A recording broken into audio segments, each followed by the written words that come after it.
The Bible, Romans chapter 13. Buksan po natin yung Biblia. Mga taga-Roma po, Kapitulo 13.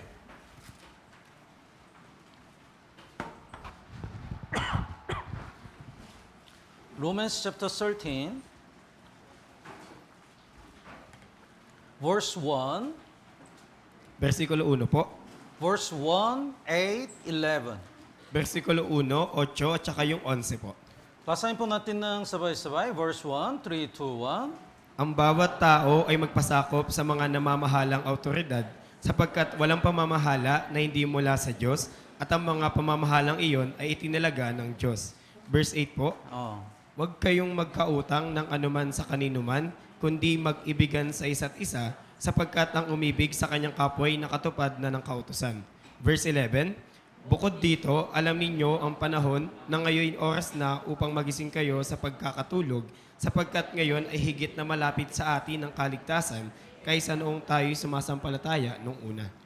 So we keep running the book of Romans every Sunday. Patuloy po natin pinag-aaralan yung aklat ng Roma kada linggo. From chapter 1 to 5 are talking about the all people are sinners and only by the faith we can get salvation. Yung mula po Kapitulo 1 hanggang 5, tumutukoy po ito na lahat ng tao ay makasalanan at dapat po na tayong maligtas sa pamamagitan ng pananampalataya. And chapter 6 to 8 are talking about how to overcome our sinful nature. At sa Kapitulo 6 hanggang 8 naman po, tumutukoy po ito kung paano natin mapagtatagumpayan yung ating likas na pagkakamakasalanan. We cannot overcome our sinful nature by our own strength. Hindi po natin mapagtatagumpayan yung ating likas na pagkakamakasalanan sa pamamagitan ng sarili nating kalakasan. But through the church, God give us the strength. Ngunit sa pamamagitan po ng church, binibigyan po tayo ng Diyos ng kalakasan. So in Jesus, in the church, when we stayed in the church, we get the spiritual strength and overcome all the difficulties. Kay Jesus po o kaya sa church, kapag po nakapanatili po tayo kay Jesus, magkakaroon po tayo ng spiritual na kalakasan na mapagtagumpayan yung mga likas nating kasalanan. And from chapter 9, 10, 11 are talking about the relation between Israel and Gentiles. At mula naman po Kapitulo 9 hanggang 10 at 11, ito naman po tumutukoy sa connection ng Israelitas sa mga hintil. Israel, when the Israel reject the gospel transferred to Gentiles.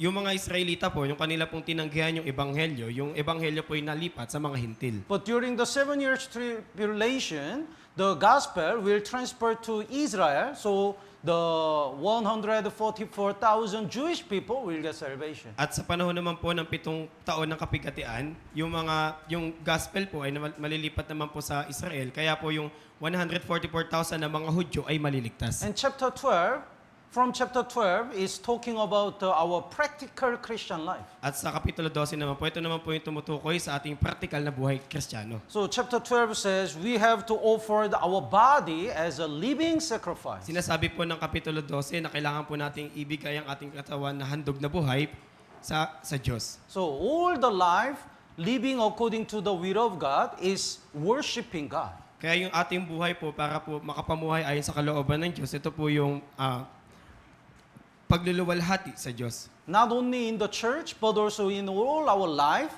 when we live for God, that is the living sacrifice. Hindi lamang po sa church, kundi sa ating buong buhay, kapag po ito inihandog natin sa Diyos, ito po yung handog na buhay. Now, chapter 13 is talking about how to live in the world as a Christian. At sa chapter 30 naman po, tumutukoy po ito kung paano naman po mamuhay dito sa mundo bilang Kristiyano. And chapter 14 is talking about how to live as a Christian in the church. At sa chapter 14 naman po, tumutukoy ito kung paano mamuhay bilang Kristiyano sa loob ng church. So in the world, as a Christian, we have to remember the 3 things in Romans chapter 13. Dito po sa mundo, bilang Kristiyano, dapat po natin daan yung 3 bagay na nakasulat sa Roma Kapitulo 13. The verse 1, let every soul be subject to the governing authorities. Una po, sa verse 1 po, ang bawat tao ay magpasakop sa mga namamahalang autoridad.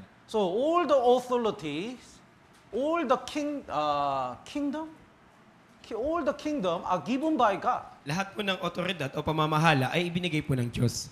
All the position in the world is given by God. Lahat po ng posisyon dito sa mundo ay ibinigay ng Diyos. That's why we have to obey. Kaya nga po, kailangan nating sumunod. And second, the verse 8, owe no one anything except to love one another. At yung pangalawa naman po sa verse 8, huwag kayong magkautang ng anuman sa kanino man, kundi mag-ibigan sa isa't isa. So we should be careful to be owned. Kaya dapat mag-ingat po tayo na magkautang. And we have to love each other. At kailangan po nating ibigin yung isa't isa. And the verse 11, do this knowing the time. This time is the Jesus' second coming. At sa verse 11 naman po yung pangatlo, alam ninyo na ang panahon na ngayoy oras na. Itong oras na, ito po yung pagdating ni Jesucristo. So now it's high time to awake out of sleep. We have to wake up in our Christian life. At ito, upang magising kayo sa pagkakatulog, ito na po yung panahon na kailangan po nating magising mula sa pagkakatulog. So the chapter 13 is talking about how to live as a Christian in the world. Kaya yung chapter 13 po, tumutukoy po ito kung paano po tayo mamumuhay bilang Kristiyano sa mundo. So today we're gonna learn one by one. Pag-aaralan po natin isa't isa. The verse 1, let's read together again. 3, 2, 1. Ang bawat tao ay magpasakop sa mga namamahalang autoridad sapagkat walang pamamahala na hindi mula sa Diyos at ang mga pamamahalang iyon ay itinalaga ng Diyos. Yes. The Bible says the authorities that exist are appointed by God. Sinasabi po na yung namamahalang autoridad ay ipinamahala ng Diyos. Sometimes we talk about the politics. Minsan, di ba, pinag-uusapan po natin yung politika?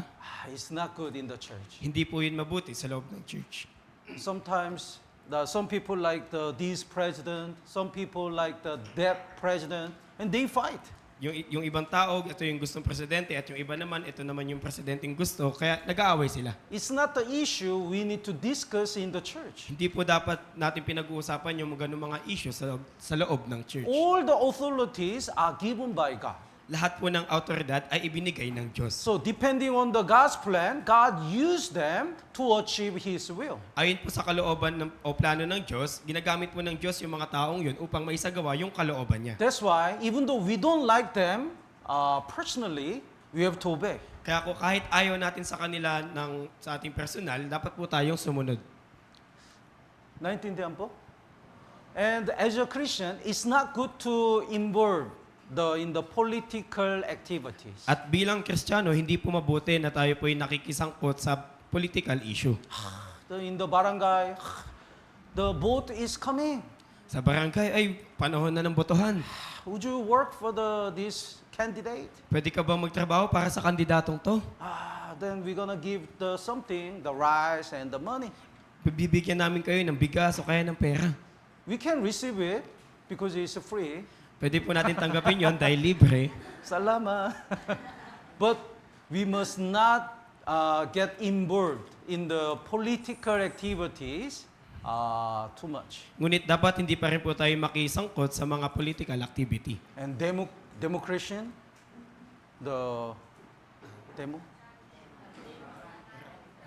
demonstration, running. Any activity which is against the government, we involve that kind of activity is not good as a Christian. Kaya anuman pong ginagawa ng mga tao na laban sa gobyerno, dapat hindi po tayo nakikisangkot sa mga bagay na yun. The Jesus never involved in the political issue. Si Jesus po, hindi po siya nakibahagi sa anumang issue sa politika. He only focused on the low source. Nakatuon lamang po siya sa mga naliligaw na kaluluwa. So anyway, this world will be destroyed and judged. Dahil di ba gayon pa man, ito pong mundo ay mawawasak at hahatulan. So even though we try to change this world, it's not possible. Kaya kahit anumang pagbabago yung gusto natin dito sa mundong to, hindi po yun posible. So what the Christian should do until the end time is to save the lost source until the end. Dapat yung ginagawa ng mga ligtas na Kristiyano hanggang sa katapusan ay yung pagliligtas ng mga naliligaw na kaluluwa hanggang sa katapusan. The Bible says even though the president or the politician or leaders are evil, God used them according to His will. Sinasabi po ng Biblia na kahit yung presidente o kaya kung sino mang pinuno ng politika ay masama man sila, ay ginagamit pa rin po sila ng Diyos para sa kalooban niya. Please bookmark here and let's look at the Proverbs chapter 16. Lagyan po natin dito ng tanda at tignan po natin sa mga Kawikaan, Kapitulo 16, Proverbs chapter 16 verse 4. versikulo 4 po.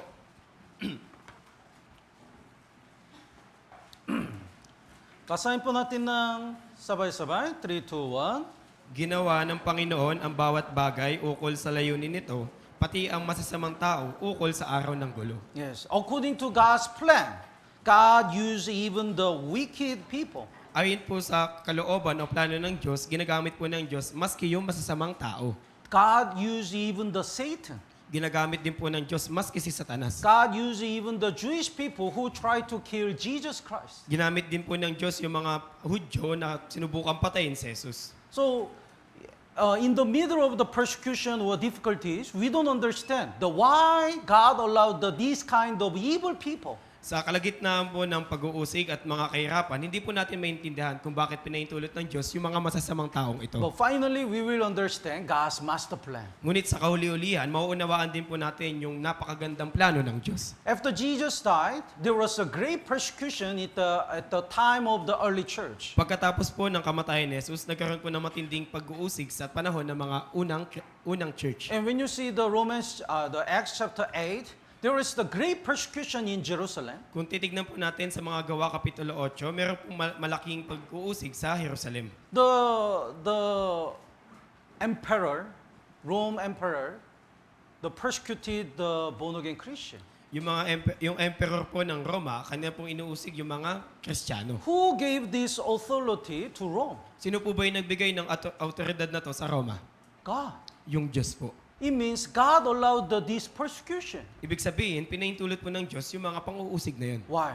Bakit po? Because at that time, the Jewish people thought only Jewish people can get salvation, not the Gentiles. Dahil iniisip po noon, nung panahon na yun, na yung mga Hudyo lamang po yung maaaring maligtas, hindi po yung mga hintil. So through the great persecution, God spread the all Jewish people to other Gentile land. Kaya sa pamamagitan po ng malaking pag-uusig, kinalat po ng Diyos yung mga ligtas na mga Hudyo sa buong mundo. Then wherever they went, they preached the gospel and the Gentiles got salvation. At saan man sila pumaroon, kanila pong ipinapahayag yung ebanghelyo at yung mga hintil ay naliligtas. So this is God's plan. Kaya ito po yung kalooban ng Diyos. Do you know the emperor, empire Nero? Kilala niyo po ba si Emperor Nero? In AD 66, he really persecuted the Christian. Si Emperor Nero po noong AD 66, kanya pong pinag-uusig yung mga Kristiyano. Because the Christian don't obey the idols or emperors. Dahil yung mga Kristiyano po, hindi po sila... Don't worship idols. Dahil yung mga Hudyo po, hindi po sila sumasamba sa mga Diyos-Diyosan. That's why he called to the Christian and feed them to the lions or the beast. Kaya pinaguhuli niya po yung mga Kristiyano at pinakain sila sa mga leon. So, who gave this authority to Nero? Kaya sino po ba yung nagbigay ng ganitong otoridad kay Nero? God. God gave it. Yung Diyos po yung nagbigay. Why? Bakit po? We couldn't understand, but when you study the history of the Christian, we can see little bit why God allowed this persecution. Hindi po natin maintindihan, pero kung pag-aaralan niyo po yung kasaysayan ng mga Kristiyano, unti-unti, maunawaan po natin kung bakit pinahintulot ng Diyos yung pang-uusig na yun. When the Christians were caught and were killed, until the end, they praised the Lord.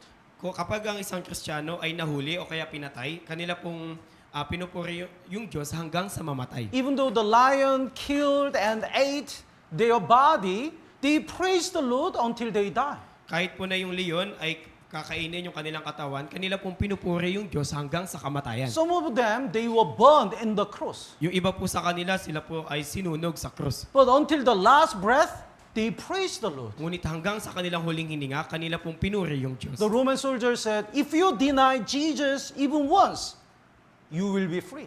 Sinasabi po ng mga sundalo ng mga taga-Roma na kapag kanilang tinanggihan, kahit isang beses si Jesus, sila'y palalayain. But they didn't deny Jesus. Ngunit kailanman hindi nila tinanggi si Jesus. That's why so many Romans got shocked. Kaya napakarami po mga Romano yung nagulat. What kind of faith do they have? Anong uri ng pananampalataya meron sila? They are not afraid even the death. Hindi man lang sila natatakot hanggang sa kamatayan. They really got shocked. That's why so many Romans got salvation. Gulat na gulat po sila. Kaya napakarami pong sundalo ng Roma yung mga naligtas. Through the persecution, even the Romans were curious and they got salvation.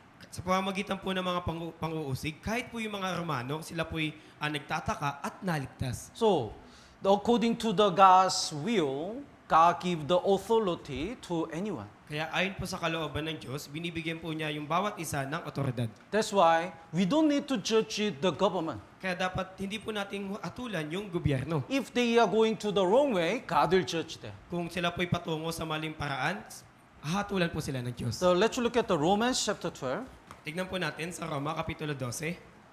Romans chapter 12, verse 17. Roma po, Kapitulo 12, versikulo 17. Verse 17, would you read? Huwag ninyong gantihan ang sino man ng masama sa masama. Isipin ninyo ang mga bagay na nakapuri-puri sa harapan ng lahat ng mga tao. And verse 19, basahin po natin ng sabay-sabay. 3, 2, 1. Mga minamahal, huwag ninyong ipagiganti ang inyong sarili, kundi ipaubaya iyon sa galit ng Diyos, sapagkat nasusulat, akin ang paghihiganti, ako ang gaganti, sabi ng Panginoon. So God said, vengeance is mine. I'll repay. Sinasabi po ng Diyos na akin ang paghihiganti, ako ang gaganti. It means we don't need to judge the others. Ibig sabihin, hindi po dapat natin hatulan yung iba. If even though God give the authority to the government or any president, if they go beyond the God's limit, God will judge them. Kaya kapag meron man pong sinong gobyerno o presidente yung dumating sa limitasyon ng Diyos, hahatulan po sila ng Diyos. Let's look at the Daniel chapter 4. Tignan po natin sa Daniel, Kapitulo 4. Here is the king of Babylon, Nebuchadnezzar. Nandito po yung hari ng Babylonia, si Nebuchadnezzar. The Daniel chapter 4, verse 30. Daniel po, Kapitulo 4, versikulo 30. God gave the authority to King Nebuchadnezzar. Binigyan po ng otoridad ng Diyos si Haring Nebuchadnezzar. Then Nebuchadnezzar didn't recognize. He thought by his power, he built the emperor. Ngunit hindi po tinatanggap to ni Haring Nebuchadnezzar. Iniisip niya na sa pamagitan ng kanyang kalakasan, kanya pong naisagawa yung kaharian niya. So he said, the verse 30, would you read? Nagsalita ang hari at sinabi, hindi ba ito ang dakilang Babylonia na aking itinayo sa pamagitan lakas ng aking kapangyarihan bilang tahanan ng hari at para sa kaluwalhatian ng aking kadakilaan? That's why God really got angry. Kaya galit na galit yung Diyos. I gave you this authority to use it for me.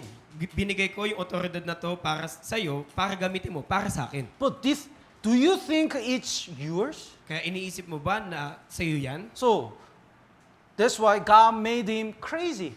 Kaya nga po, ginawa siyang baliw ng Diyos. So, King Nebuchadnezzar lived in the field like an animal for 7 years. Kaya si Hari Nebuchadnezzar po, siya po'y namuhay sa isang lupain sa 7 taon bilang baboy. The verse 33, Sa verse 33 po, would you read?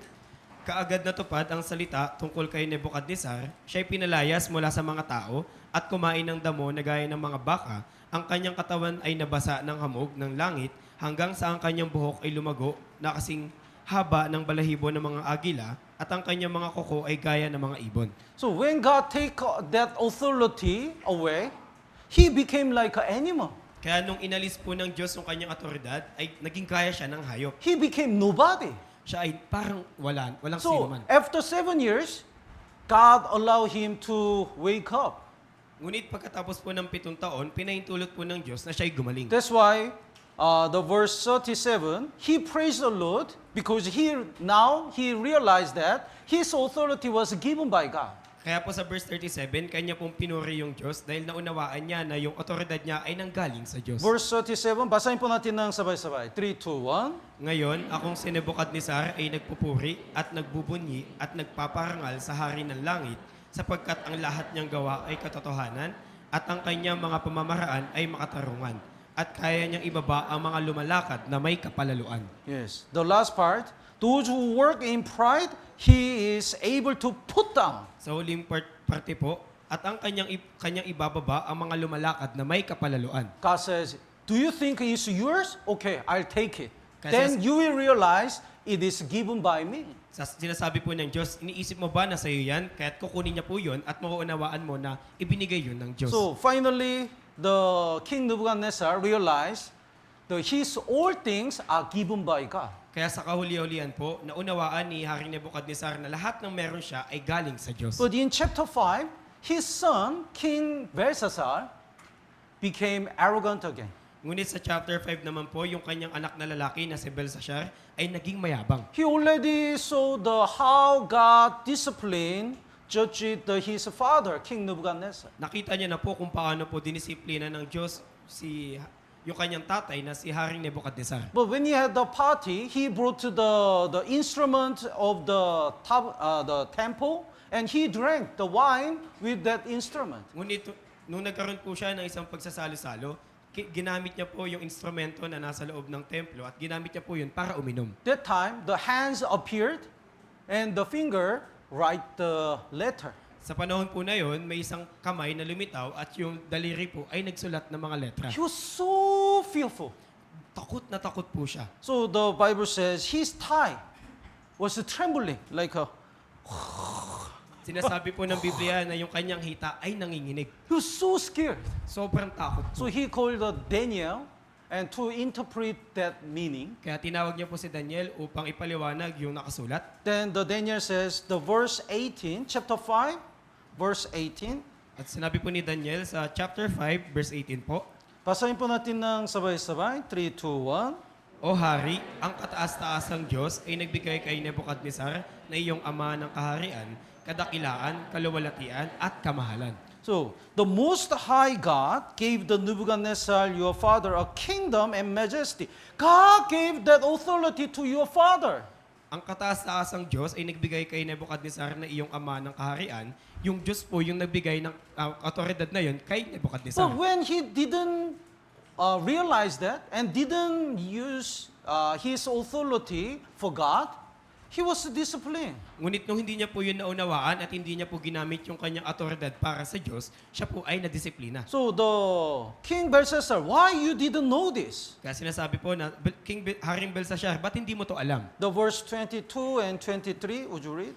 Ngunit ikaw na kanyang anak, o Belshazzar, ay hindi mo pinapagkumbaba ang iyong puso, bagaman iyong nalalaman ang lahat ng ito, itinaas mo ang iyong sarili laban sa Panginoon ng langit, kanilang dinala ang mga sisidlan ng kanyang bahay sa harapan mo at ikaw at ang iyong mga maharlika, ang iyong mga asawa at ang iyong mga asawang lingkod ay uminom ng alak mula sa mga iyon, pinuri mo ang mga Diyos na pilak, ginto, tanso, bakal, kahoy at bato na hindi nakakakita, nakakarinig o nakakaalam man, ngunit ang Diyos na may hawak sa iyong paghinga at sa Kanya ang lahat mong mga lakad ay hindi mo niluwalhati. So last part, verse 23, even though everything is given by God, you have not glorified. Sinabi po sa huling parte ng verse 23, kahit ibinigay ng Diyos ang lahat, sinabi po na hindi niya niluwalhati yung Diyos. So King Belshazzar died in that day. Kaya nung oras ding iyon, si Haring Belshazzar ay namatay. So all the authorities are given by God, but if they don't recognize it and they don't use it for God, one day they'll be judged. Kaya nga po lahat ng otoridad ay ibinigay ng Diyos. Kaya kung hindi po nila ito mauunawaan at hindi po nila ginamit para sa Diyos, yung Diyos po papatayin sila sa isang araw. This Babylon is now Iraq. Ito pong Babylonia, sa panahon po natin, ay yung Iraq. And there was the Tower of Babel. At nandun po Before? at dati po, nandun po yung Torre ng Babel. And these days, recently, the Saddam Hussein, do you know the President Saddam Hussein? Kilala niyo po ba si Saddam Hussein? His political promise is to rebuild the Tower of Babel. Yung kanya pong pinangako nung siya po'y namumulitika pa lamang ay yung kanyang pagtatayong muli ng Torre ng Babel. So when he became the president in 1979, he really start the project to rebuild the Tower of Babel. Kaya nung naging presidente po siya noong 1979, sinubukan niya po talaga na itayo yung Torre ng Babel. And God really hate that because the Tower of Babel is the symbol of the human who are against God. At naggalit po yung Diyos sa bagay na yun dahil yung Torre ng Babel po ay simbolo na yung mga tao ay tumayo laban sa Diyos. So what will happen? Kaya ano po ba yung nangyari? Through the September 11 attack, in America, 9/11, the terror, he was appointed as the person behind this terror. Kaya yung September 11 po, siya po yung itinalaga na yung dahilan sa terorismo na yon. So the America killed him.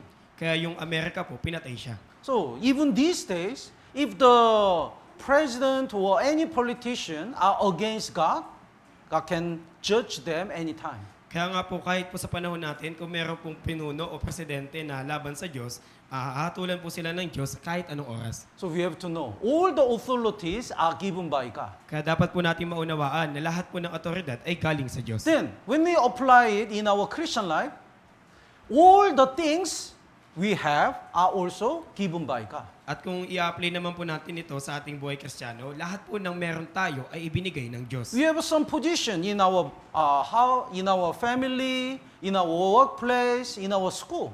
Meron po tayo kanya-kanyang posisyon sa ating pamilya, sa ating trabaho, at sa ating paaralan. Whether it's big or small, we have some kinds of authority in our position, in our place. Maliit man po yun o malaki, meron pa rin po tayong otoridad sa ating pong lugar. And also, we have something in our life, money, time, whatever. Ganun din po, meron po tayong anuman sa ating buhay, itong pera o oras o anuman. Who gave this everything to us? Sino po ba nagbigay ng ganitong mga bagay sa atin? All the authority, all the position we have are given by God. Lahat po ng otoridad na meron tayo at posisyon ay ibinigay lamang ng Diyos. That's why we have to use them for the glory of God. Kaya nga po, dapat natin gamitin ito para po sa kaluwalhatian ng Diyos. We must not forget, everything we have is given by God. Hindi po dapat natin makalimutan na lahat na meron tayo ay ibinigay lamang ng Diyos. So if we said, this is mine, I work hard, that's why I take it. If we think like this, one day, God can take away. Kaya kung iisipin natin na, akin to, pinaghirapan ko to, kaya to napasakin. Kung ganito po yung iisipin natin, aalisin po to ng Diyos. So we must remember, everything is given by God. Dapat po natin maalala o malaman na lahat ng bagay ay ibinigay ng Diyos. Let's go back to Romans chapter 13. Balikan po natin sa Roma, Kapitulo 13. And here is another rule, how to live for God as a Christian. Narito pa po yung isa pa pong pamantayan kung paano po mamuhay bilang Kristiyano sa mundo. The verse 8, chapter 13, verse 8. Basahin po natin ng sabay-sabay. 3, 2, 1. Huwag kayong magkautang ng anuman sa kanino man, kundi mag-ibigan sa isa't isa, sapagkat ang umiibig sa kanyang kapwa ay nakatupad na ng kautusan. So the Bible doesn't allow we have the debt in the church. Kaya yung Biblia po, hindi po pinapahintulot nito na magkaroon po tayo ng utang sa church. But we are already owned by Jesus. Ngunit To tayo Jesus. po ay pag-aari na po o may utang kay Jesus. What is the utang? Ano po ba yung utang? We receive something and we have to pay back. That's utang.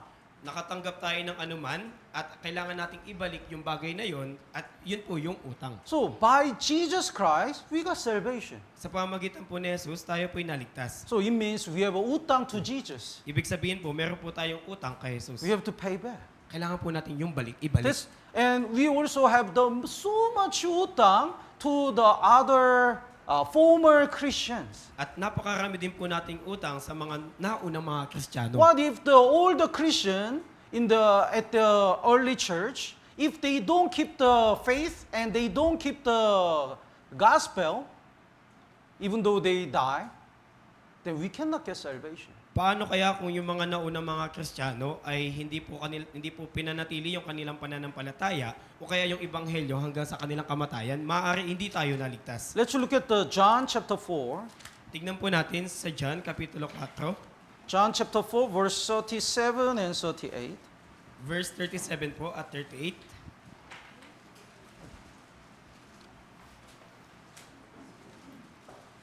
John chapter 4, verse 37 and 38. Would you read? Sapagkat dito'y totoo ang kasabihan, isa ang naghahasik at iba ang umaani, kayo sinugo ko upang anihin ang mga hindi ninyo pinagpaguran, iba ang nagpagod at kayo pumasok sa kanilang pinagpaguran. So we didn't work much. Di ba hindi po tayo nagpagod ng gusto? Jesus already achieved the gospel. Isinagawa na po ni Jesus yung ebanghelyo. And other disciples and the Christian, former Christian, preached the gospel. At yung ibang mga alagad at yung mga dating Kristiyano ay ipinahayag yung ebanghelyo. Now we freely receive this gospel. Ngayon, natanggap po natin ng libre yung ebanghelyo na to. We didn't do anything for this. Wala po tayong ginawang anuman para dito. That's why we have a debt Kaya nga po, to this former Christian and Jesus Christ. meron po tayong pagkakautang sa mga naunang Kristiyano at kay Jesus. The Romans chapter 1, Apostle Paul also know this. Sa Roma po, Kapitulo 1, si Apostol Pablo, alam niya po yung bagay na to. The verse 14, Verse 14 po, chapter 1, verse 14. Basahin po natin ng sabay-sabay. 3, 2, 1. ako'y may pananagutan sa mga Griego at sa mga barbaro, sa mga runong at gayon din sa mga mangmang. Yes. Apostle Paul said, I'm a debtor. Sinasabi po ni Apostol Pablo na ako'y may pananagutan. I have so much utang.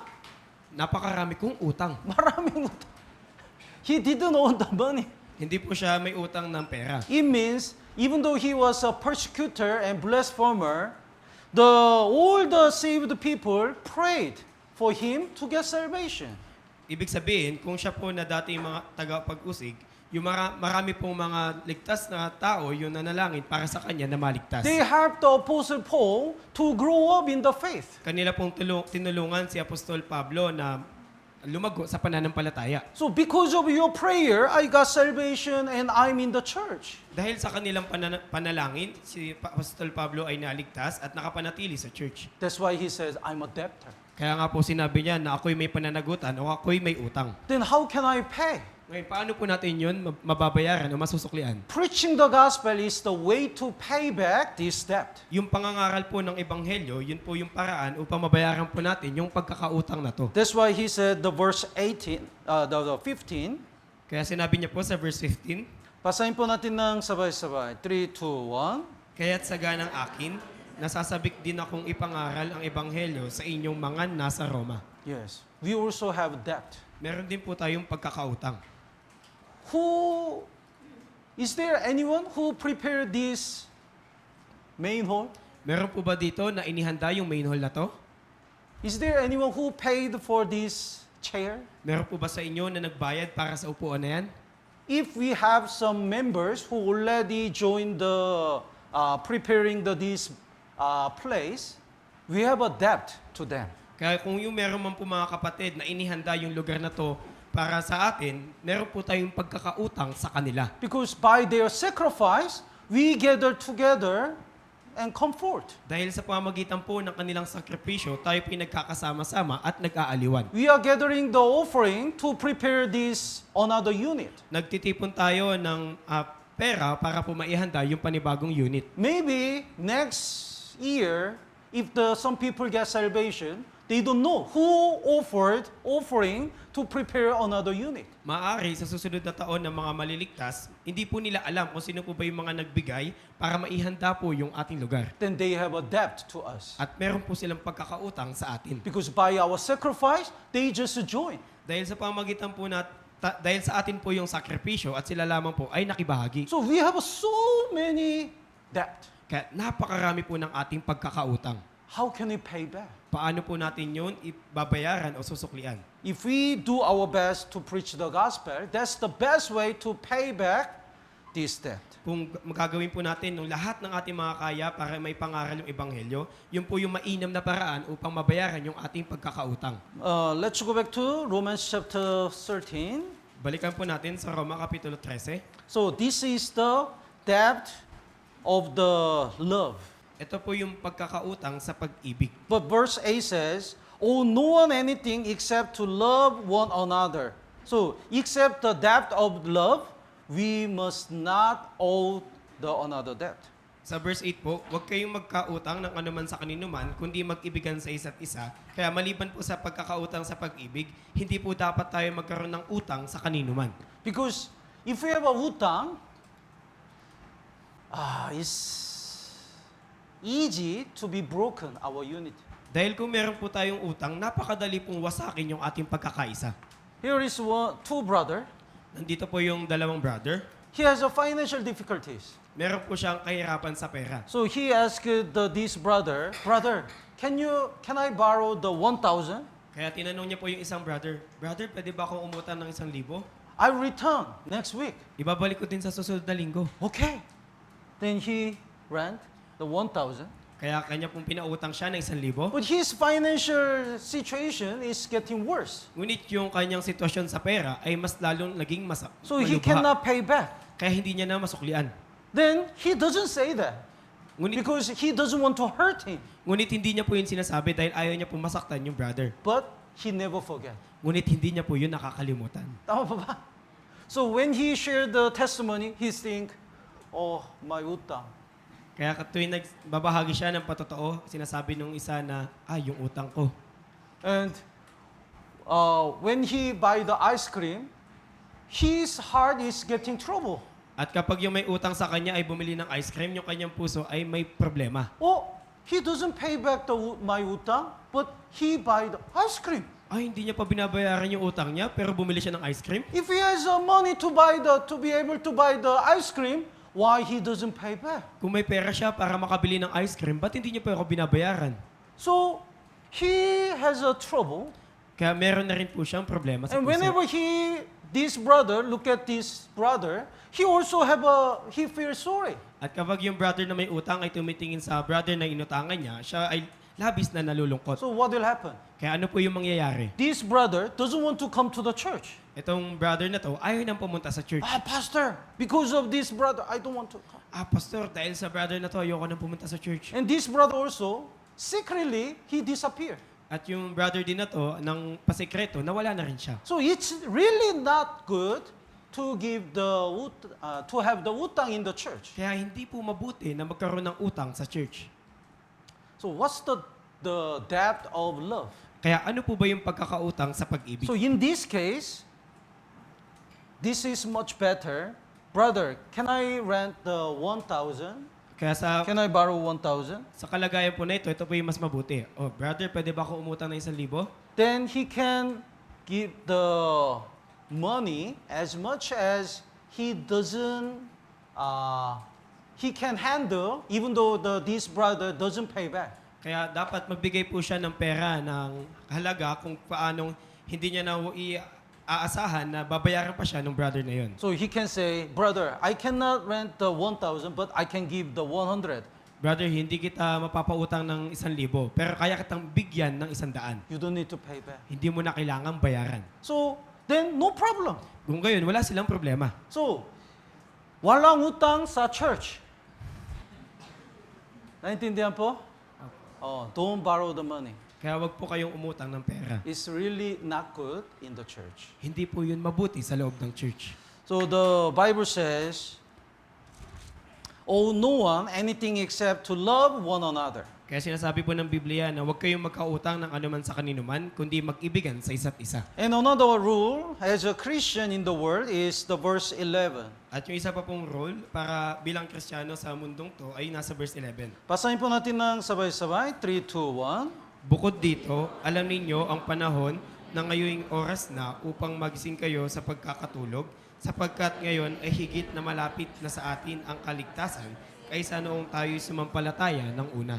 Knowing the time, this time is the time of the Jesus' second coming. Alam ninyo ang panahon. Ito pong panahon na to ay ito po yung pagdating ni Jesucristo. Then, that when Jesus comes again, our body will transform to the spiritual body. At kapag dumating na pong muli si Jesucristo, yung ating katawan ay mababago sa spiritual na katawan. So each called that's why each called the salvation of our body. Tinatawag po ito ng kaligtasan ng katawan. So in the last part, That's why the Bible says, the verse 11, now our salvation is nearer than when we first believed. Kaya nga po sinasabi ng Biblia na sapagkat ngayon ay higit na malapit na sa atin ang kaligtasan kaysa noong tayo sumampalataya ng una. So, like we studied in the last week, there are three kinds of salvation. Gaya po nung pinag-aralan natin noong nakaraang linggo, may tatlong uri po ng kaligtasan. Salvation of our spirit, Kaligtasan ng espiritu and salvation of our life, at kaligtasan sa buhay salvation of our body. at kaligtasan ng katawan. When we realize that all our sins are already forgiven, that's the salvation of our spirit. Kapag naunawaan po natin na lahat ng ating kasalanan ay napatawad na, yun po yung kaligtasan sa espiritu. So once we get salvation, the salvation of the spirit, we never be perished and we surely go to heaven. Kapag nagkaroon na po tayo ng kaligtasan ng espiritu, hindi na po tayo mapapahamak at siguradong mapupunta na tayo sa langit. But our life is not changed yet. Ngunit yung ating buhay ay hindi pa nababago. Our personality is still evil and sinful. Yung ating personalidad, gayon pa rin na masama at napakamakasalanan. So we have to fight against our sinful nature. Kaya kailangan po nating labanan yung ating likas na pagkamakasalanan. So it's called the salvation of our life, Tinatawag po ito na kaligtasan sa ating buhay. salvation of our personality. Kaligtasan sa ating personalidad. Depending on the how much we live for God in our life and the change our personality according to the will of God, we get the reward in heaven. Depende po kung gaano po natin binago yung ating personalidad ayon po sa kalooban ng Diyos, makakatagpo tayo ng reward sa Diyos. But when we stand before God, even our sinful body will transform to the spiritual body. Ngunit kapag tumayo na po tayo sa harapan ng Diyos, kahit po yung ating pong likas o yung katawan na may kasalanan, mababago po ito sa katawan ng kaluwalhatian. So Jesus trespassed the world when Jesus was resurrected. Nung nabuhay muli si Jesus, siya po ay tumatagos sa pader. So he suddenly appeared among the disciples, even though the door was locked. Biglaan pong lumitaw si Jesus sa gitna ng mga alagad kahit na yung mga pintuan naman ay nakakandado. And Jesus suddenly appeared in the other disciples. Gayon din si Jesus ay biglaang lumitaw sa harapan ng mga alagad. And also, Jesus ate the food. Gayon din, kumain naman si Jesus ng pagkain. So we will wear the spiritual body. Kaya ganung spiritual na katawan po yung ating isusuot. I'm so excited Ako po ay excited na. because we don't need to have the diet. Dahil hindi na po kailangan mag-diet. We will not be tired. Hindi na po tayo mapapagod. And suddenly we can appear here and there, and we can have a fellowship. We don't commit a sin anymore. At biglaan, maaari tayong pumunta dito at magkaroon ng fellowship at hindi na tayo magkakasala pa. It's called the salvation of body. Yung tawag po dito ay yung kaligtasan sa katawan. When we get the salvation of the spirit, the salvation of the body is guaranteed. Kapag nagkaroon po tayo ng kaligtasan sa spirito, sigurado na po yung kaligtasan sa katawan. So all the saved people will wear the spiritual body when Jesus comes again. Kaya lahat ng mga ligtas na tao ay isusuot yung spiritual na katawan kapag dumating na muli si Jesus. But until that time, we have to do our best to achieve the salvation of our life. Ngunit bago dumating yung panahon na yon, dapat po natin gawin yung lahat ng ating mga kaya na isagawa yung ating kaligtasan sa katawan. So in the Bible, the salvation of spirit is already done. That's why it's the past tense or perfect tense. Kaya yung kaligtasan po sa espiritu at sa Biblia ay tapos na, kaya ito po ay past tense na. And we have to achieve the salvation of life now. That's why it's the present tense. At kailangan po nating isagawa yung kaligtasan sa katawan ngayon, kaya tumutuko ito sa present tense. And the salvation of body will be done in the future. So it's the future tense. At yung kaligtasan sa katawan naman ay mangyayari sa hinaharap, kaya tawag po dito future tense. So the chapter 13, verse 11.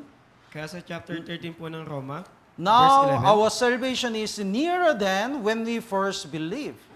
ngayon ay higit na malapit na sa atin ang kaligtasan kaysa noong tayo sumampalataya ng una. So the Jesus second coming is very near. Kaya yung ikalawang pagbabalik po ni Jesucristo ay napakalapit na. The 666 is already set up. Yung 666 po ay naihanda na. And all the things which will happen during the 7 years tribulation already ready. At yung mga bagay na gagawin sa 7 taon ng kapigatian ay naihanda na. So the verse 12, the night is far spent, the day is at hand.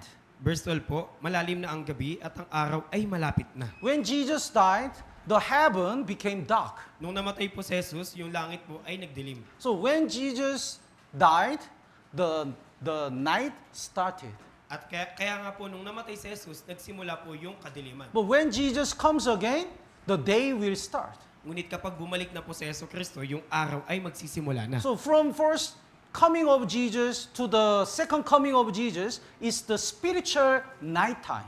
Kaya nga po mula nung unang kamatayan ni Jesus hanggang sa ikalawang pagbabalik ni Jesus Kristo, yun po yung spiritual na And kinagabihan. we are the light in the world. At tayo po yung ilaw ng sanlibutan. So when we shine the light to the people in the darkness, we can guide them to the light. We can guide them to get salvation. Kaya nga po kapag ating pinaliwanag yung ating ilaw sa mga naliligaw na kaluluwa, maaari po natin silang magabayan sa liwanag o sa kaligtasan. So the day is coming. Kaya yung araw ay malapit na. Jesus is coming. Si Jesus ay paparating na. But some Christians just live like unsaved people. Ngunit yung mga Kristiyano ay namumuhay gaya ng mga hindi ligtas. That's why the Bible says, the verse 12, basahin po natin ng sabay-sabay, 3, 2, 1. Malalim na ang gabi at ang araw ay malapit na, kaya't iwaksin na natin ang mga gawa ng kadiliman at ating isakbat ang mga sandata ng liwanag. The day is at hand. Jesus' second coming is very near. Ang araw ay malapit na. Yung ikalawang pagbabalik muli ni Yeso Kristo ay napakalapit na. Therefore, let us cast off the works of the darkness. Kaya't iwaksin na natin ang mga gawa ng kadiliman. It means don't live like unsaved people. Ibig sabihin, huwag kayong mamuhay na gaya ng mga ligaw na kaluluwa. Let us put on the armor of the light. At ating isakbat ang mga sandata ng liwanag. It means we have to live as children of the light in the world. Ibig sabihin, dapat po tayong mamuhay bilang anak ng liwanag sa sanlibutan. Let's look at 2 Corinthians. Tignan po natin sa ikalawang Korinto, 2 Corinthians chapter 7, verse 1. Kapitulo 7 po, versikulo 1.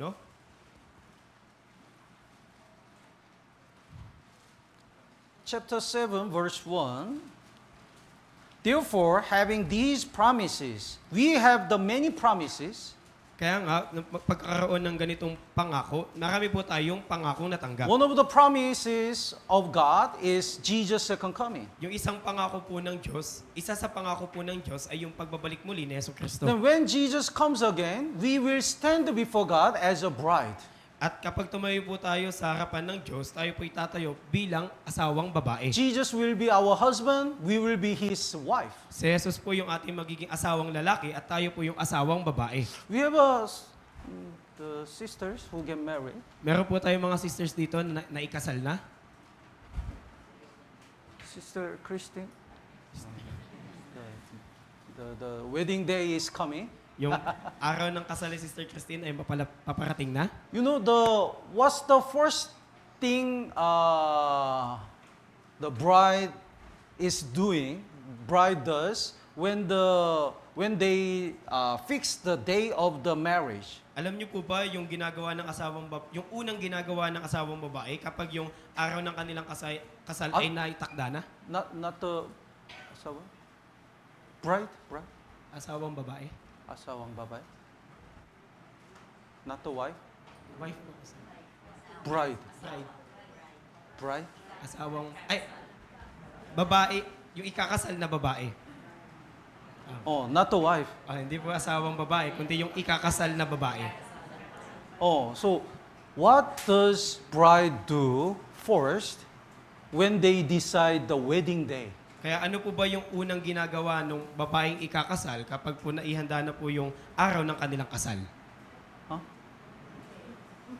What's the first thing? Ano po yung unang bagay? Huh? Diet. Diet. Diet po. Tama po ba? I never seen the bride who doesn't do the diet Kaya hindi po nakakita ng ikakasal na babae na hindi po nag-diet. because they hope that day is their most beautiful appearance. They want to stand as the most beautiful view. Dahil umaasa po sila na sa araw na yon, sila po yung pinakamagandang tatayo sa araw po na yon. So that's why they prepare themselves. Kaya inihahanda po nila yung kanilang sarili. They cleanse themselves. Nililinis po nila yung kanilang sarili. So when Jesus comes again, that is our wedding day. Kaya pag bumalik po si Yeso Cristo o dumating muli, yun po yung araw ng ating kasal. Then that day, we should stand as a most beautiful bride. At sa araw po na yon, dapat po tayong tumayo bilang pinakamagandang asawang ikakasal na babae. That's why the chapter 7 verse 1, basahin po natin ng sabay-sabay, 3, 2, 1. Mga minamahal, yamang taglay natin ang mga pangakong ito, linisin natin ang ating mga sarili mula sa bawat karumihan ng laman at espiritu na ginagawang sakdalang kabanalan sa pagkatakot sa Diyos. Let us cleanse ourselves. Atin pong linisin yung ating sarili. The bride came the wedding ceremony, but she didn't wash it, the hair and the clothes, very dirty. May babaeng ikakasal na dumating sa araw ng kanyang kasal na hindi man lang naligo at napakarumi. She didn't brush the teeth. Na hindi man lang nagsupilyo. So, then, and it's very oily. The hair is very oily. At lagkit po nung kanyang buhok. And when she smiled, there is the At may tinga pa kapag gumingiti. But anyway, then the bridegroom will get surprised. What? Who are you? Gayun pa man, yung asawang lalaki ay magugulat, ay yung ikakasal na lalaki ay magugulat, sino ka? When Jesus comes again, He expects the most beautiful and clean bride. Kapag dumating po si Yeso Cristo, kanya pong inaasahan yung napakalinis at napakagandang So ikakasal until na that babae. time, we have to cleanse ourselves, the Bible says, from all the filthiness of the flesh and spirit. Kaya dapat po sa panahon na yun, ating pong linisin yung ating sarili. Sabi po ng Biblia na sa panahon na yun, yung bawat karumihan ng laman at espiritu ay linisin natin ang ating mga sarili. Flesh and spirit. Laman at espiritu. We have to cleanse our flesh. Dapat po nating linisin yung ating laman. If we commit the sexual sins, that's the dirty sin. That's the sin to make our body dirty. Kung gagawa po tayo ng kasalanan sa sexual, yun po yung kasalanan na magpaparumi ng ating katawan. So we have to stop the sin. Kaya dapat po nating itigil yung kasalanan. Also, we have to cleanse our spirit. At gayon din, dapat po nating linisin yung ating espiritu. What does it mean? Ano po yung ibig sabihin nun? If we learn the wrong doctrine, we make our spirit dirty. Kung matututo ka ng maling doktrina, yun po yung pagpaparumi ng ating espiritual. If we accept the worldly idea and the evil thoughts, we make our spirit dirty. Kung tatanggap ka ng mga makasanlibutan na ideya at magkakaroon ng mga masasamang kaisipan, yun po yung nagpaparumi ng ating espiritu. That's why the Bible says, let us cleanse ourselves from all the filthiness of the flesh and spirit. Kaya sinasabi po ng Biblia na linisin natin ang ating mga kasarili mula sa bawat karumihan ng laman at espiritu. Let's look at the Ephesians chapter 5, Tignan po natin sa Efeso, Kapitulo 5, verse 26. versikulo 26. Ephesians chapter 5, verse 26.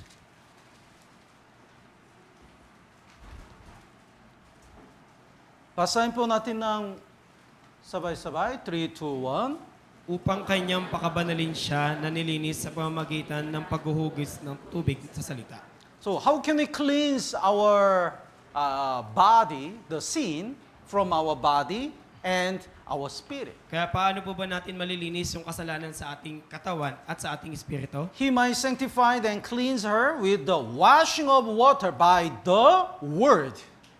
Upang kanyang pakabanalin siya na nilinis sa pamamagitan ng paghuhugas ng tubig sa salita. So when our hands is dirty physically, we can wash it with water. Kaya kapag marumi po yung ating katawan na pisikal, maaari po natin itong linisin sa tubig. But spiritually, we can wash it by the word of God. Ngunit sa espiritu, maaari po natin itong malinis sa pamagitan ng salita ng Diyos. So how many times do you take a shower? Kaya ilang ulit ba kayo naliligo? Once a week? Isa kada linggo? Once a month? Isa kada buwan? Or araw-araw? O araw-araw? Araw-araw. Sometimes 2 times in a day, 3 times in a day. Minsan, 2 o 3 beses sa isang araw. So the sisters, usually do like Kaya ganito po yung ginagawa ng mga they sister. already take a shower. Like this, every day, by the word of God, we have to cleanse our spirit. Gaya nito, sa pamagitan po ng salita ng Diyos, kailangan po nating linisin yung ating espiritu. When we meet worldly friends or when we work in the Word, anyway, we are affected by the Word. Kaya kapag ating pong kinikita yung ating mga makasanlibotang kaibigan o kaya sa ating trabaho, gayon pa man, tayo pinaapektuhan ng sanlibutan. Our body and our spirit are getting dirty. Yung ating katawan, yung ating espiritu ay narurumihan. But when we read the Bible, when we listen the sermon, God cleans our body and spirit with the Word of God. Ngunit kapag nagbasa tayo ng Biblia o kaya nakinig ng sermon, nililinis po ng Diyos yung ating espiritu at katawan sa pamagitan ng salita ng Diyos. So let's go back to Romans chapter 13. Balikan po natin sa Roma, Kapitulo 13. So verse 12, let us put on the armor of the light. Sa verse 12 po, at ating isakbat ang mga sandata ng liwanag. It means we have to stop the sin and we have to live holy. Ibig sabihin, kailangan po nating tigilan yung kasalanan at mamuhay ng may kabanalan. And the verse 14, basahin po natin ng sabay-sabay. 3, 2, 1. Kundi isuot ninyo ang Panginoong Hesukristo at huwag ninyong paglaanan ang laman upang masunod ang mga pagnanasa nito. Put on the Lord Jesus Christ. We have to imitate Jesus Christ. Isuot ninyo ang Panginoong Hesukristo, kailangan po nating maging gaya ni Hesukristo. That's the slogan of the 2024 in Philippine Life for the Mission. Yun po yung slogan natin sa 2024 ng Philippine Life Word Mission. Put on the Jesus Christ. It means we have to look like a Jesus Christ. Isuot si Hesukristo, ibig sabihin dapat maging gaya tayo ni Hesukristo. As much as Jesus was kind and gentle, we should be kind and gentle. Kung ano yung buti at yung pagiging gentle ni Jesus, ganun din po dapat tayo maging mabuti at maging gentle. As much as Jesus was patient, we should be patient. Kung gaano po nagtitiis si Jesus, dapat ganun din tayong nagtitiis. As much as Jesus was jealous to save the losers, we should desire to save losers. Kung gaano po masigasig si Jesus na iligtas yung mga naliligaw na kaluluwa, dapat ganun din po kasigasig tayo na magligtas ng mga kaluluwa. And the last part, make a no provision for the flesh to fulfill its lust. At sa huling parte po, at huwag ninyong paglaanan ang laman upang masunod ang mga pagnanasa nito. At the end time, people only focus on the flesh things and the material things. Sa panahon po ng malapit na po yung katapusan, yung mga tao po ay tutuon lamang po sa makasanlibutan at makalaman na mga bagay. People become selfish. Yung mga tao ay magiging selfish. They don't care about the work of God. Wala na po silang pakialam sa gawain ng They Diyos. don't like to sacrifice anything for the Lord. Ayaw po nilang magsakripisyo ng anuman para sa Panginoon. That's why, as a Christian who live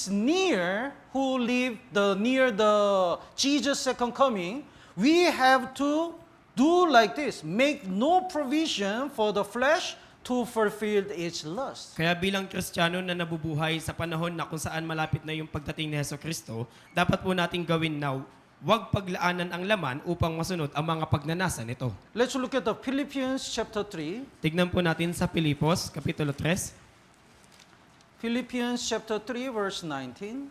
versikulo 19 po.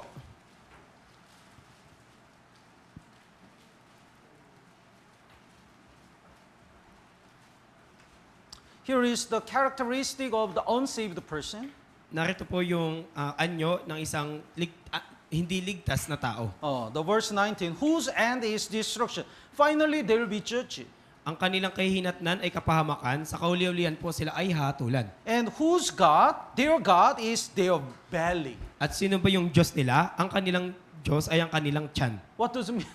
Ano yung ibig sabihin po nito? Their God is their belly. Belly. Ang kanilang tiyan, yung kanilang Diyos. So they worship their belly. Kanila pong pinupuri yung kanilang tiyan. It means they only focus on what to eat, what to drink, how to enjoy their life. Ibig sabihin, nakatuon lamang po sila sa kung ano yung kakainin, iinumin, o kaya paano magpapakasasa sa buhay. Let's look at the Isaiah chapter 5. Tignan po natin sa Isaías, Kapitulo 5. Isaiah chapter 5. Isaías po, Kapitulo 5.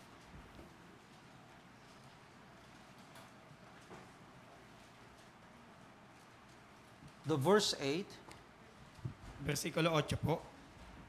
Verse 8 and 9, would you read? Kahabag-habag sila na nagdudugtong ng bahay sa bahay, na nagdaragdag ng bukid sa bukid, hanggang sa mawalan na ng pagitan, at kayo'y patirahing nag-iisa sa gitna ng lupain. Sa aking pandinig, ang Panginoon ng mga hukbo ay sumumpa. Tiyak na maraming bahay ang magigiba, malalaki at magagandang bahay na walang naninirahan. So there is no gap, and they built so many houses, and they want to stay alone. Wala na pong pagitan at kanila pong ninanais na magtayo ng mga bahay at gusto nilang manatiling mag-isa. The verse 12 says, they don't care, they don't consider the work of God. Sa verse 12 po sinasabi na, ngunit hindi nila pinahahalagahan ang mga gawa ng Panginoon. They only focus on their own life. Sila lamang po ay nakatuon sa kanilang sariling buhay. But the Christian is different. Ngunit yung Kristiyano po ay iba. Christians' God is not their belly. Yung Diyos po ng mga Kristiyano ay hindi yung kanilang tiyan. Instead of satisfying their belly, they want to glorify God. Imbis na kanila pong bigyan ng kaluguran yung kanilang pong tiyan, gusto po nilang luwalhatiin yung Diyos. That's why even though we are hungry, we want to offer our offering for the Lord. Kaya kahit nagugutom na tayo, gusto po nating ibigay yung ating handog sa Panginoon. We like to buy so many things, but we want to offer our offering to the God first.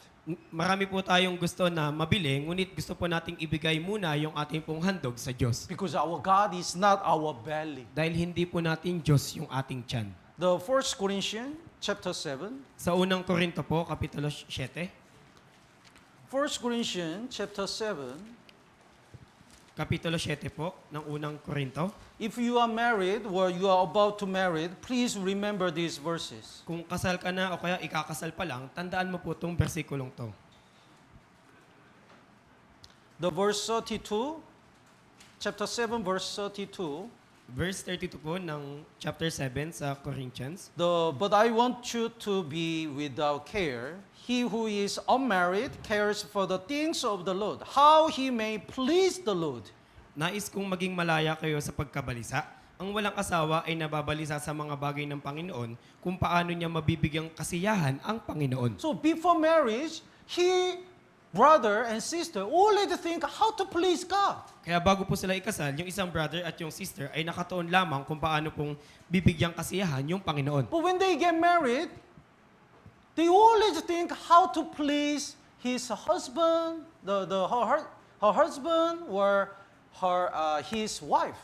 Ngunit pagkatapos nilang ikasal, sila po ay nakatuon na rin sa kung paano nila bibigyang kasiyahan yung kanyang asawang babae at yung kanyang asawang lalaki. They focus on their own life, not God. Nakatuon na sila sa kanilang buhay at hindi sa Diyos. It's not right. Hindi po yun mabuti. So the verse 33, Kaya sa verse 33 po, 33 and 34, basahin po natin ng sabay-sabay. 3, 2, 1. ngunit ang may asawa ay nababalisa sa mga bagay ng sanlibutan kung paano niya mabibigyang kasiyahan ng kanyang asawa at ang kanyang pansin ay nahahati. Ang babaeng walang asawa at ang dalaga ay nababalisa sa mga bagay ng Panginoon upang siya'y maging banal sa katawan at sa spirito. Ngunit ang babaeng may asawa ay nababalisa sa mga bagay ng sanlibutan kung paano niya bibigyang kasiyahan ang kanyang asawa. So the reason why God brought to this man and woman as a couple is to please God together. Yung dahilan po kung bakit po inihanda ng Diyos yung isang lalaki at babae para ikasal ay para bigyang kaluwalhatian o kasiyahan yung Diyos. Not to entertainment the partner. Hindi po yung para bigyang kasiyahan yung kanilang partner.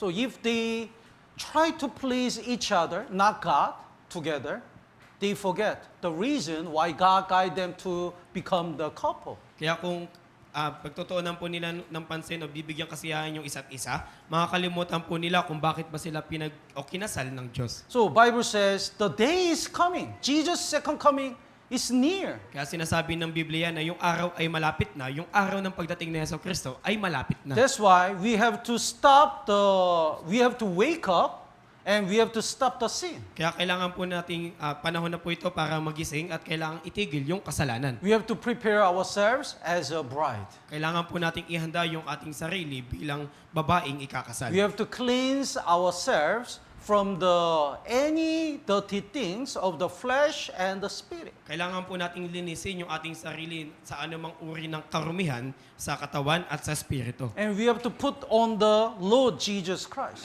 At kailangan po nating isuot yung Panginoong Hesukristo. We have to imitate Jesus Christ. Kailangan po maging gaya tayo ni Hesukristo. And we make the no provision for the flesh to fulfill its lust. At hindi po dapat natin paglaanan ng laman upang masunod ang mga pagnanasa nito. It means we cannot live for ourselves anymore. We have to live for God. Ibig sabihin, hindi na po tayo makakapamuhay ayon para sa ating sarili lamang, kundi para sa Diyos. Let's look at the one more verse, the 1 Peter chapter 4. Isang bersikulo pa po sa unang Pedro, Kapitulo 4. Hebrews, James, the 1 Peter chapter 4, Unang Pedro po, Kapitulo 4, verses 7 and 8. bersikulo 7 at 8. 7 and 8.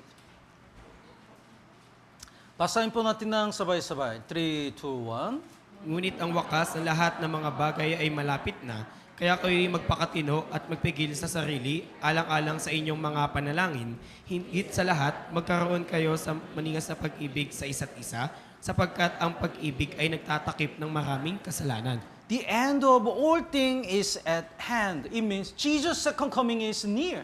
Ang wakas ng lahat ng mga bagay ay malapit na. Ibig sabihin, yung pagdating muli ni Kristo ay malapit na. So, therefore, be serious. Be serious. Kaya kayo'y magpakatino. Be serious. Magpakatino. Or another mean in Tagalog? Seryoso. Serious, huh? Seryoso. Oh, be serious. What does it mean? Ano po yung ibig sabihin nung seryoso o magpakatino? Christian life is not like making fun. Yung buhay Kristiyano po ay hindi kaya ng pagpapatawa.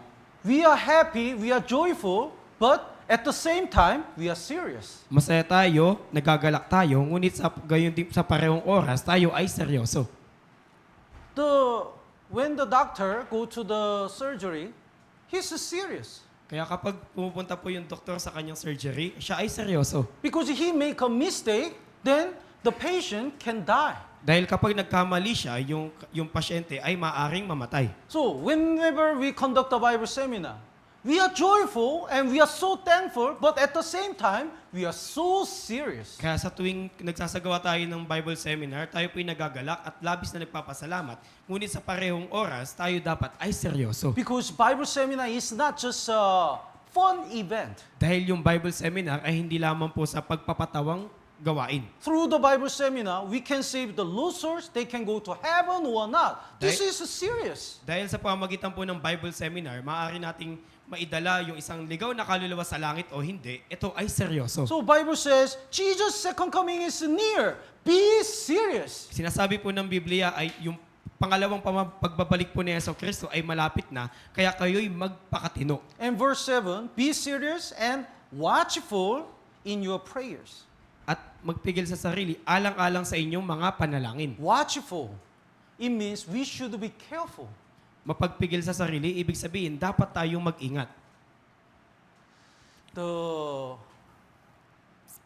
In Korea,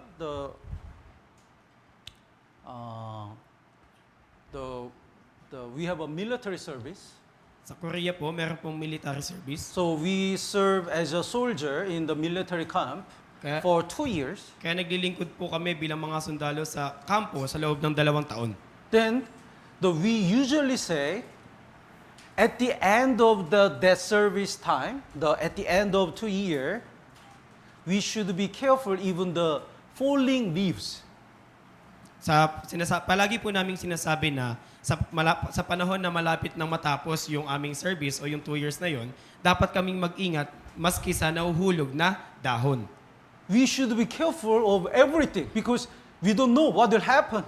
Dapat kaming mag-ingat sa lahat ng bagay dahil hindi namin alam yung mangyayari. So, when we encounter the very important moment, we should be more careful. Kaya kapag kami po ay nakatagpo ng napakahalagang panahon o pagkakataon, dapat kaming mag-ingat. So, when Jesus coming is very near, we should be careful of our mouth and our life.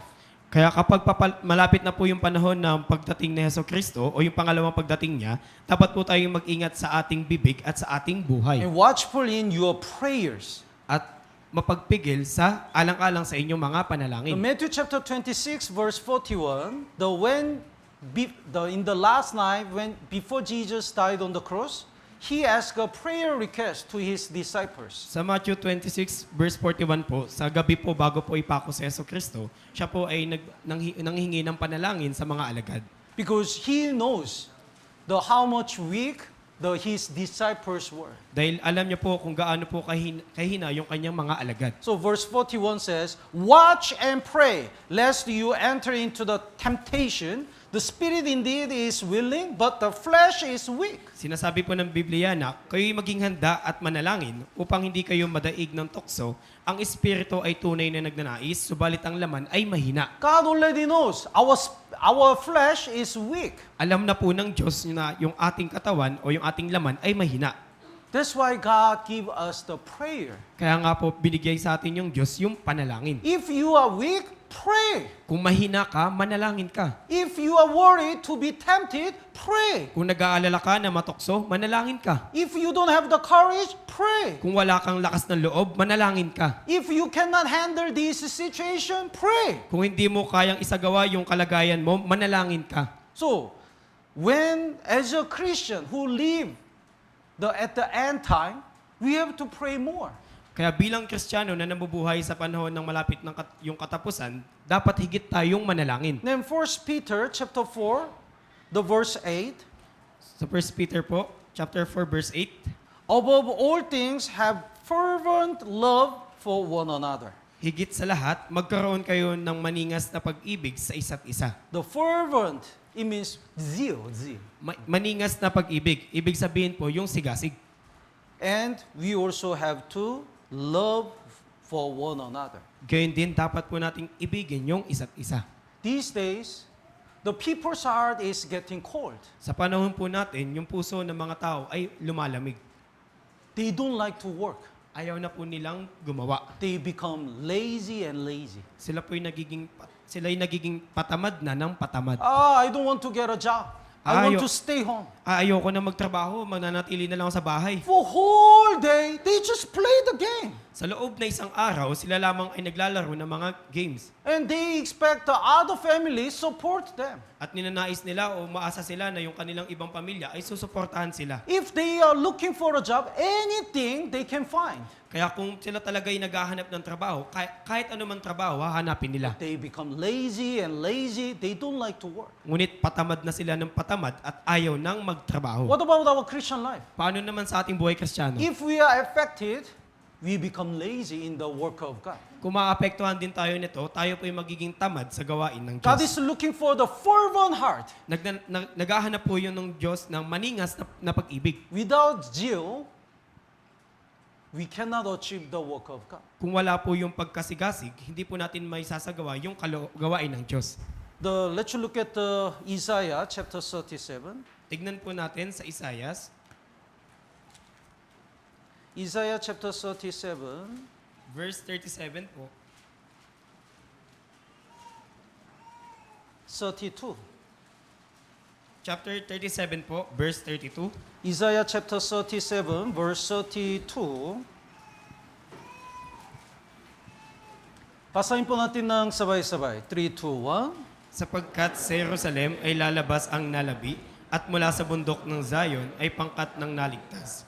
Isasagawa ito ng sigasig ng Panginoon na mga hukbo. The zeal of the Lord of hosts will do this. Isasagawa ito ng sigasig ng Panginoon ng mga hukbo. Our Lord is so jealous. Yung Diyos po natin ay masigasig. He never take a rest. Ni hindi man lang siya nagpapahinga. He never stop until He saved the lost souls. Hindi siya tumitigil hanggang makapagligtas siya ng ligaw na kaluluwa. Until He make the Israel people return to God, He never stop. Hanggang sa maibalik niya yung mga Israelita sa Diyos, hindi siya tumigil. So all the Christians who follow this zeal of the Lord, they are also jealous. Kaya yung mga Kristiyanong sumusunod sa sigasig ng Panginoon ay masisigasig. Look at the Apostle Paul. Tignan niyo si Apostol Pablo. He was so jealous. Napakasigasig niya. So until he saved the lost souls, he didn't take a rest. Hanggang sa makapagligtas siya ng mga naliligaw na kaluluwa, hindi siya nagpapahinga.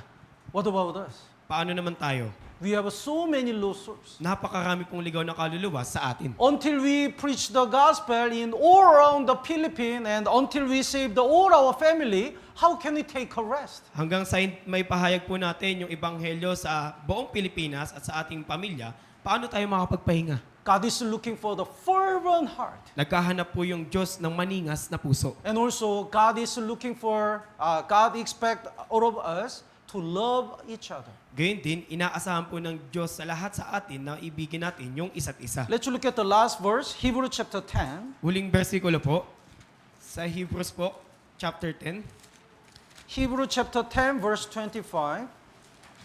verse 25.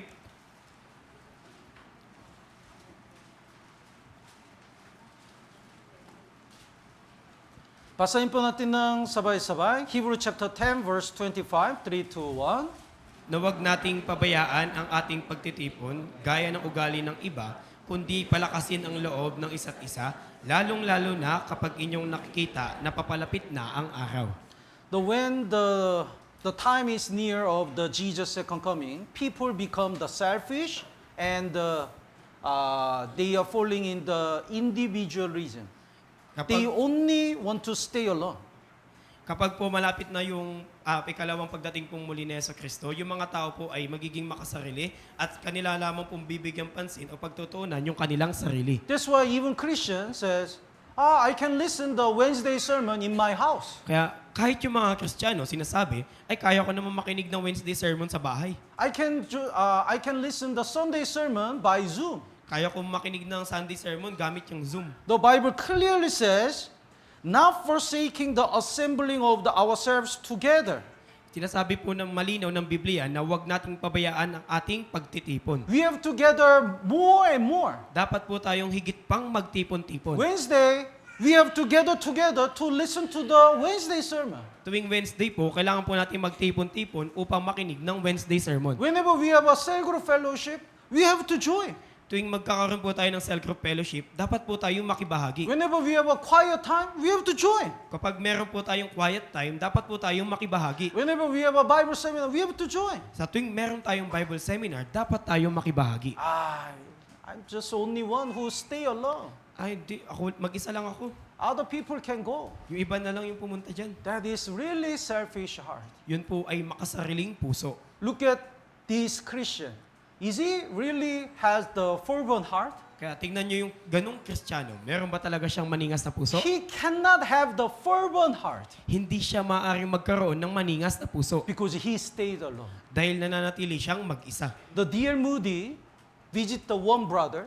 Kaya si D.L. Moody po, siya po'y bumisita sa isang brother Then he insists he can live for God alone. at sinasabi niya na kaya kong mabuhay sa Panginoon ng mag-isa. He said, even though I don't attend the church, I can live for God. Sinasabi niya na kahit hindi ako pumunta ng church, kaya kong mabuhay para sa Diyos. And there was a choir At merong mga uling and the fire. at meron din pong apoy. So dear Apoy. Moody put out the one piece of choir Kaya, from the fire. kaya yung ginawa po ni D.L. Moody, kanya pong inalis yung isang piraso ng uling mula sa apoy. Then this piece is getting cooler very soon. At yung isang uling po na yon ay palamig ng mabilisan. Then dear Moody says, when you gather together, they can make a big fire. At sinabi po ni D.L. Moody, kapag nagtipon-tipon tayo, makakagawa tayo ng malaking apoy. But when it's separated and stay alone, it become cold very soon. Ngunit kung hihiwalay ka at mag-iisa, madali ka lamang manlalamig. So if we stay alone, we cannot have the fervent heart. Kaya kung mananatili tayong mag-isa, hindi po tayo magkakaroon ng maningas na puso. So today we studied the Romans chapter 13. Kaya ngayong araw po, ating pong pinag-aralan yung Roma, Kapitulo 13. We have to obey the authority Dapat po nating sundin yung otoridad because all the authorities are given by God. dahil lahat po ng pamamahala ay itinilaga ng Diyos. Like this, everything we have is given by God. Gayun din po, lahat ng meron tayo ay ibinigay lamang ng Diyos. We have to use it for the Lord. Dapat po natin itong gamitin para sa And Panginoon. also the verse 8, owe no one anything except to love one another. Gayon din po, sabi sa verse 8, huwag kayong magkautang ng anuman sa kaninuman, kundi mag-ibigan sa isa't isa. And as a Christian who live at the end time, we have to cleanse ourselves. At bilang Kristiyano na nabubuhay na sa katapusan ng panahon, dapat po nating linisin yung ating sarili. And we have to do our best to work for the Lord together. At dapat po nating gawin yung lahat ng ating mga kaya upang makagawa sa Panginoon ng sama-sama. Tama po ba? Let's pray together. Manalangin na